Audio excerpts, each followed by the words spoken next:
So hey guys, Bankura স্টেশনে তো অনেকই নাম শুনেছো, কিন্তু ঘুরতে গেছো কজন? তাই আগামীকাল আমি চলে গেছিলাম বাঁকুড়া স্টেশন, যাকে বলে প্রপার বাঁকুড়া। 3 বছর আগে কিন্তু এই স্টেশনটাতে সেমন কিছু ছিল না, আর আগে থেকে কিন্তু এই স্টেশনটাতে অনেক উন্নত মানের করে দিয়েছে। আর কথা না বাড়িয়ে চলো ভিডিওটা শুরু করি। সো হে গাইস, জিৎ বলে তোমাদেরকে আরো একবার স্বাগত জানাই। আর সবার প্রথমে আমরা টোটোয় করে চেপে চলে এলাম ধগড়িয়া স্টেশন।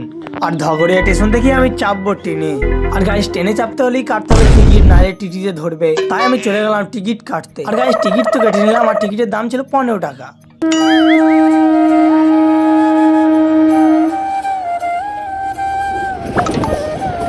তারপরে গেছে আমি উঠে বললাম ট্রেনেতে। আর ট্রেনেতে সেরকম ভিড় ছিল না আজ, আর ধমসিমলা স্টেশনটাই ছিল একবারই ফাঁকা। তাই আমি দরজার ধারে দাঁড়িয়ে আছি, দেখছি কেউ আসছে নাকি ছুটে।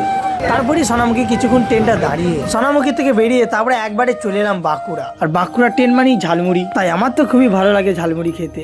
আর ঝালমুড়ির ভিডিওটা আমার প্রোফাইলে ছাড়া আছে, অবশ্যই দেখে নেবে। আর ফাইনালি এতটা রাস্তা আসার পর আমরা এবার স্টেশনে নেমে গেছি। আর আমি যখন ট্রেনে চেপেছি তখন কেউ ছিল না। তারপরে দেখছি এত লোক, আমি তারপরে চমকে গেলাম। তারপরে গাইজ উন্নত মানের লিফটে আমি চেপে গেলাম। তারপরে হাওয়ার গতিবেগে আমিও চলে যাচ্ছি উড়ে উড়ে। আর গাইজ, এই জিনিসটা দেখতে পাচ্ছ, এই জিনিসটা আমি ব্রিটিশ আমল থেকে দেখছি। তারপরে ওখান থেকে নেমে আমরা চেপে গেলাম টোটোতে। ফাইনালি গাইজ আমরা ভিতরে ঢুকে গেছি। ফাইনালি গাইজ আমরা ঢুকে গেছি হসপিটালের মধ্যেই।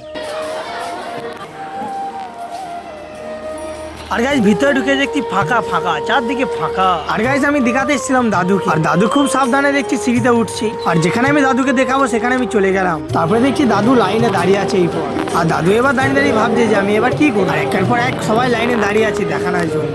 তারপরে দেখানো হয়ে যাওয়ার পর আমি চলে এলাম স্টেশনে। আর এই হচ্ছে প্রপার বাঁকুড়া স্টেশন। আর সত্যি বন্ধুরা, আগের থেকে কিন্তু অনেক পরিবর্তন হয়ে গেছে এই স্টেশনের মধ্যে। আর গাইজ, ভিডিওটা যদি ভালো লাগে থাকে অবশ্যই কমেন্টে জানাবে যে ভিডিওটা কেমন হয়। আর কারা কারা বাঁকুড়ায় ঘুরতে গেছে অবশ্যই বলবে।